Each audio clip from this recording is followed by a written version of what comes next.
تو اللہ کیا کریں گے؟ یغفر لکم، یعنی میری اطاعت جب کرو گے، اللہ کا پیغام اپنے اوپر اپناؤ گے تو اللہ کیا کرے گا؟ یغفر لکم، وہ بخش دے گا، من ذنوبکم، تمہارے گناہوں کو، ویؤخرکم، اور تمہیں مہلت دے گا، الی اجل مسمی، ایک مقررہ مدت تک۔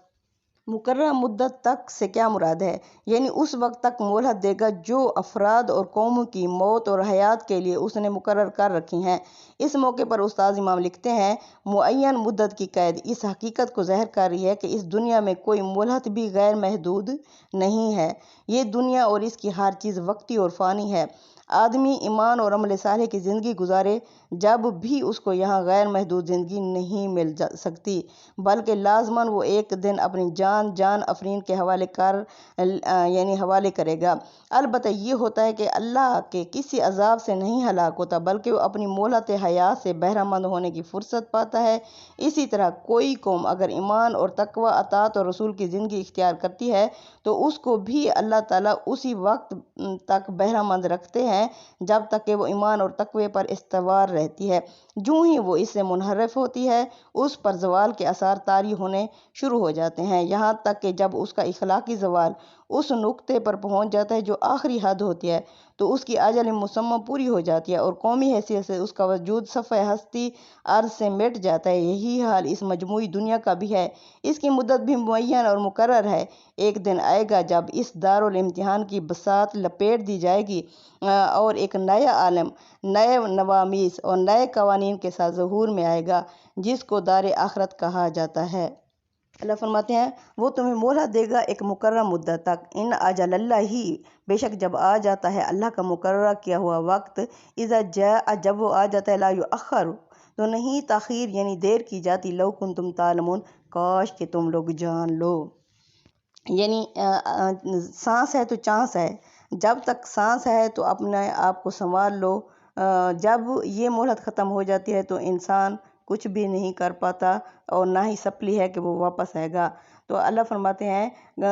قالا ربی انی دعوت، اس پر حضرت نوح علیہ السلام نے کہا، اے میرے رب، میں نے دعوت دی۔ دعوت کا مطلب یعنی دین اسلام کی طرف پکارا، قومی، اپنی قوم کو، لیلم و نہارا، رات دن پکارا، یعنی میں نے اپنی ڈیوٹی جو تھی وہ خوب بہترین طریقے سے سارا انجام دی۔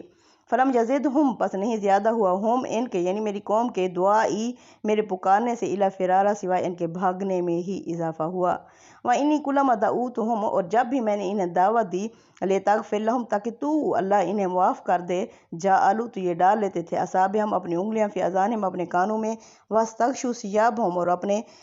چہروں کو کپڑوں سے ڈھانپ لیتے تھے، واسروا، اور یہ ڈٹھائی کرتے تھے، واستکبروا، اور یہ تکبر یعنی گھمنڈ کرتے تھے،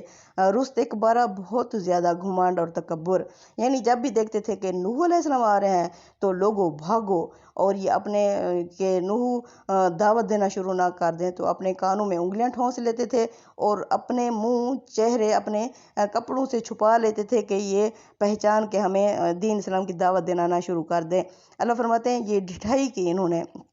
یعنی ایک دو گناہ کے اوپر اللہ نہیں پکڑتا، جب بالکل ہی انسان کے اندر کوئی صالح عمل نہیں رہتا، اس کے اندر فاسد مواد ہی جمع ہوتا ہے، تو اس وقت اللہ فرماتے ہیں، یعنی یہ ایسے ڈیٹ ہو گئے تھے اور ایسے متکبر ہو گئے تھے کہ اللہ کے آگے جھکنے کے لیے انہیں یعنی یہ چیز گوارا ہی نہیں تھی۔ اللہ فرماتے ہیں، ثم انی دعوتہم جہارا، پھر حضرت نوح علیہ السلام فرماتے ہیں کہ میں نے انہیں یعنی اونچی آواز میں دعوت دی، ثم انی اعلنت لہم، پھر میں نے انہیں اعلانیہ دعوت دی، واسررت لہم اسرارا، پھر میں نے انہیں چپ کے دعوت دی، ہر ایک کو الگ الگ کر کے دعوت دی۔ فقلت استغفروا ربکم، میں نے ان سے کہا کہ لوگو، میری قوم کے لوگو، تم معافی مانگو اپنے رب سے، انہ کان غفارا، بے شک وہ بخشنے والا ہے۔ یعنی تمہیں کیسے پتہ چلے گا اللہ نے تمہیں معاف کر دیا؟ تم دل سے اللہ سے معافی مانگو، مطلب یہ ہے کہ اس کی مغفرت حاصل کرنے کے لیے اتنا ہی کافی ہے کہ تم صدقے دل سے اس کی طرف رجوع کرو۔ اس سے بڑا کوئی معاف فرمانے والا نہیں ہے کہ جس کی سفارش لے کر اس کے حضور میں جانے کی ضرورت ہو۔ یرسل السماء علیکم مدرارا، وہ کیا کرے گا؟ یعنی خوش ہو کہ تمہارے اوپر آسمان سے بارشیں برسائے گا، کیونکہ ہماری معیشت کا سارا جو ذریعہ ہے وہ بارش ہی ہے۔ تو وہ تمہارے لیے آسمان سے بارشیں برسائے گا، وَيُمْدِدْكُمْ بِأَمْوَالٍ وَبَنِينَ، وہ مدد کرے گا تمہاری مال اور بیٹوں کے ذریعے سے، وَيَجْعَلْ لَكُمْ جَنَّاتٍ وَيَجْعَلْ لَكُمْ أَنْهَارًا، وہ تمہارے لیے باغات اور نہریں جاری کر دے گا۔ اللہ اکبر۔ یعنی کیا ہوتا ہے، جب وقت کے رسولوں کے ہوتے ہوئے جو بھی دین اسلام قبول کر لیتا ہے تو اس کا ظہور کس طرح ہوتا ہے، اسی طرح اللہ تعالیٰ باغات اور نہریں اپنی نعمتیں تمام کر دیتا ہے۔ اللہ فرماتے ہیں آگے آیت نمبر 13 میں، مَا لَكُمْ، تمہیں کیا ہو گیا ہے، لَا تَرْجُونَ لِلَّهِ وَقَارًا، کہ تم اللہ کے لیے کسی وقار کی توقع کیوں نہیں رکھتے، مَا لَكُمْ، تمہیں کیا ہو گیا ہے، لَا تَرْجُونَ لِلَّهِ وَقَارًا، کہ اللہ پر وقار پر تم یقین یا ایمان کیوں نہیں رکھتے، یعنی اس بات کی توقع کیوں نہیں رکھتے کہ تمہاری بدمستیوں کے باوجود اس کا جلال کبھی ظہور میں نہیں آیا، اور اس کی دنیا میں جو فساد تم برپا کر رہے ہو اس پر وہ تمہارا محاسبہ کرے گا۔ استاد امام لکھتے ہیں مطلب یہ ہے کہ اگر تم نے ایسا سمجھ رکھے کہ اس کے معنی یہ ہے کہ تمہاری نگاہوں میں اس کی عظمت اور جلالت کا کوئی تصور نہیں ہے، تم الیاذ باللہ بالکل بے حس، بے اہمیت اور بے بس خیال کیے بیٹھے ہو، اس کی دنیا میں جو دھاندلی چاہو مچاتے پھرو، لیکن اس کی غیرت حمیت کبھی جوش میں بھی نہیں آئے گی، تو یہ تمہاری غلط فہمی ہے۔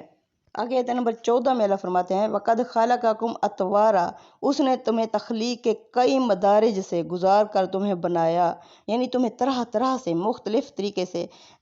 تمہیں اللہ نے بنایا۔ مدعا یہ ہے کہ جب اس نے تمہاری خلقت میں اپنی قدرت اور حکمت کی یہ شانیں دکھائی ہیں تو اس کے لیے کیا مشکل ہے کہ مرنے کے بعد تمہیں عصر نو اٹھا کھڑا کرے۔ آگے اللہ فرماتے ہیں، الم تروا کیفا، کیا تم نے نہیں دیکھا، خلق اللہ، کہ کس طرح اللہ نے پیدا کیا، سبع سماوات طباقا، 7 آسمان تہ بتہ، وجعل القمر فیہن، 7 آسمان اللہ تعالیٰ نے تہ بتہ بنائے، اس میں اللہ فرماتے ہیں سورج بنایا، وجعل القمر فیہن نور، چمکتا ہوا، وجعل الشمس سراجا، اور جو سورج ہے اس کو چراغ بنا دیا، واللہ انبتکم من الارض نباتا، اور اللہ نے تمہیں زمین سے اگایا، اور دیکھتے نہیں ہو کہ اللہ نے خاص اہتمام کے ساتھ تمہیں زمین سے اگایا۔ کس طرح اگایا، یعنی یہ حقیقت کا بیان ہے کہ اس لیے کہ ماں کے پیٹ سے انسانوں کی پیدائش کا سلسلہ شروع کرنے سے پہلے اللہ تعالیٰ نے انہیں براہ راست زمین کے پیٹ میں ہی پیدا کیا، یعنی حضرت آدم اور حضرت حوا، جس طرح اب بچہ ماں کے پیٹ میں پیدا ہوتا ہے اسی طرح ان کی جو تخلیق ہوئی وہ زمین کے پیٹ میں براہ راست ہوئی۔ موقع کلام کے لحاظ سے دیکھیں تو اس میں بلاغت کا یہ اعجاز ہے کہ جو دعویٰ ہے وہی اس دعوے کی دلیل بھی ہے، یعنی خدا نے سبزے کی طرح تمہیں زمین سے اگایا، لہٰذا مرے ہوئے سبزے کو جس طرح وہ عصر نو زندہ کر دیتا ہے اسی طرح جب چاہے گا تمہیں بھی زمین سے دوبارہ نکال کھڑا کرے گا۔ ثم یعیدکم فیہا، پھر وہ تمہیں اس زمین میں لے جائے گا، ویخرجکم اخراجا، پھر وہ تمہیں اس سے دوبارہ نکالے گا۔ یعنی کیا دیکھتے نہیں ہو کہ اللہ نے کس طرح 7 آسمان تہ بتہ بنایا اور اس میں چاند کو روشنی اور سورج کو چراغ بنایا، اور دیکھتے نہیں ہو کہ اللہ نے خاص اہتمام کے ساتھ تمہیں زمین سے اگایا، پھر وہ اسی میں تمہیں لوٹاتا ہے اور اسی سے یکا یک نہایت آسانی کے ساتھ تم کو نکال کھڑا کرے گا۔ نباتا اور اخراجہ کے الفاظ ان آیتوں میں تاکید فعل کے لیے آئے ہیں، ان کے لیے اردو میں کوئی اسلوب نہیں یعنی جو ان تمام پہلوؤں کا احاطہ کر سکے، تو اسی لیے یہ موقع اور مناسبت کے لحاظ سے یہاں استعمال کیا گیا ہے کہ نباتاً اور اخراجاً، یعنی اگانا اور نکالنا یہ اللہ ہی کر سکتا ہے۔